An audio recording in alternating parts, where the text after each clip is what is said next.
All right, we are at Lydia's in the Strip District with, guess who? Lydia. Lydia, thanks so much for coming to Pittsburgh. My pleasure being here. Well, I got to tell you, it's my pleasure to be here, and I don't mean this to sound weird, but I love this place, and I'm not just saying that because you're here. Like, honestly, the olive paste, the sticks, the pasta trio, but my favorite is the frico. You like the frico? Oh my God! That's a Friulian recipe, a traditional. That crisp cheese tastes good, huh? Yeah, I could eat 20 of them, but then I'd have to run to Toledo or something. Yeah. They're filling. So you're here in Pittsburgh because you have a book coming out. I do. I have a children's book. Okay, tell me about that. How do we get from running a restaurant to writing a children's book? Well, I started with cooking, then owning a restaurant. But I'm a storyteller. I love to share food. I love to cook.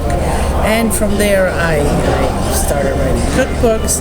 And then I got on television with Julia Child. And so you can see these things. When I saw an opportunity for me to communicate what I love to do, I just took it. The children's is really very close to my heart. I have 5 grandchildren.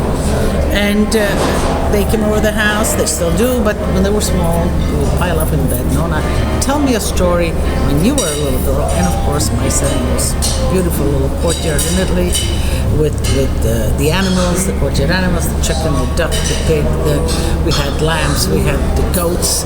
And we grew everything more or less that we ate. My grandmother, my grandfather really made the oil and everything. Wow. And so I would tell those stories to the kids, when I had to chase the baby goat to get it back, or when I had to go up and collect the eggs, still nice warm eggs.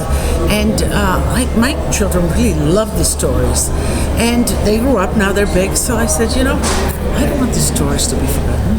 They might have children, it's my great-grandchildren, but also in today's world, I think children are far removed from the source of food.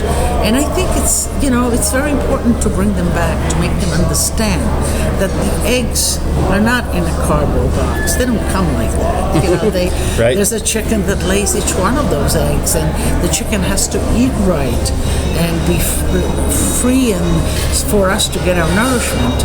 And in today's world, problems of obesity, problems of will we have enough food for the next generations, all these issues need to be addressed. And the children are our future, they need to know. So I was, I said, I'm going to put it down for my great-grandchildren and for all the other children. Now I have a question for you. What did your mother do to correct you? I remember, good Italian moms, they just crack you on the back of the head but you didn't go out and do the right thing, or you broke the eggs coming in. What did your mother do? The wooden spoon was mine. Okay. The wooden spoon, yeah, right on my buttocks. Are there any wooden spoon stories in your books, or no? We kind of keep. Oh my God! I used it. I perpetuated the method, if you will. Used it on my kids. At some point, when they got bigger, I couldn't reach them. I used to throw it after them, just like a boomerang. So I think most families have stories. The broom was also another one. The broom. Did you ever get? I've been chased by a broom. Okay, Yes. There you go. Nothing new, huh? No. Whatever the culture is.